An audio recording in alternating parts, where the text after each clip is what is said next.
আমাদের এই উদয়নগর বিওপি এই প্রমত্ত পদ্মার তীব্র স্রোতের মুখে পড়ে ভাঙনগত কারণে এই বিওপির 2/3 বিলীন হয়ে যায়। প্রাকৃতিক যে দুর্যোগটা হলো সেটার কারণে আমাদের আল্লাহর রহমতে বড় ধরনের কোনো ক্ষয়ক্ষতি হয়নি। এই ধরনের যে একটা সিচুয়েশন হতে পারে আমরা ইনফ্যাক্ট আগেই এটা অনুধাবন করতে পেরেছিলাম। আমাদের হেডকোয়ার্টার্স থেকে আমরা প্রয়োজনীয় অনুমোদন নিয়ে আমাদের এই বিওপি থেকে যে সমস্ত মূল্যবান সরঞ্জামাদি ছিল আমরা আগেই সরিয়ে ফেলেছিলাম পার্শ্ববর্তী বিওপিতে।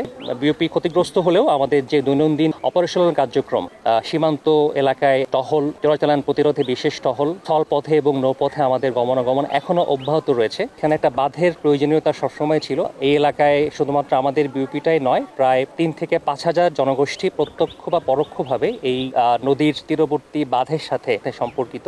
সেটা সরকার অনুধাবন করে পানি উন্নয়ন বোর্ড এই বিষয়ে তারা পদক্ষেপ নিয়েছে। বিজিবির পক্ষে ওইখানে নিরবচ্ছিন্নভাবে সকল দায়িত্ব পালন করা সম্ভব হবে এবং সাধারণ মানুষের নিরাপত্তা রক্ষা করা সম্ভব হবে। আমাদের বিওপি বা আমাদের থাকার জায়গা যতটুকুই যেভাবেই হোক না কেন, আমাদের অপারেশনাল দায়িত্বে কোনো ধরনের ঘাটতি আমরা হতে দেইনি, ইনশাল্লাহ সামনেও দিব না। আমাদের এই সাময়িক যে সেটব্যাকটা সেটা আমরা খুব দ্রুত ইনশাল্লাহ কাটিয়ে উঠব। প্রাকৃতিক দুর্যোগ আমাদের অবকাঠামোকে ক্ষতিগ্রস্ত করতে পারে, কিন্তু আমাদের মনোবল বা দায়িত্ব পালনের যে অঙ্গীকার রয়েছে তা কখনো ইনশাল্লাহ দুর্বল হবে না।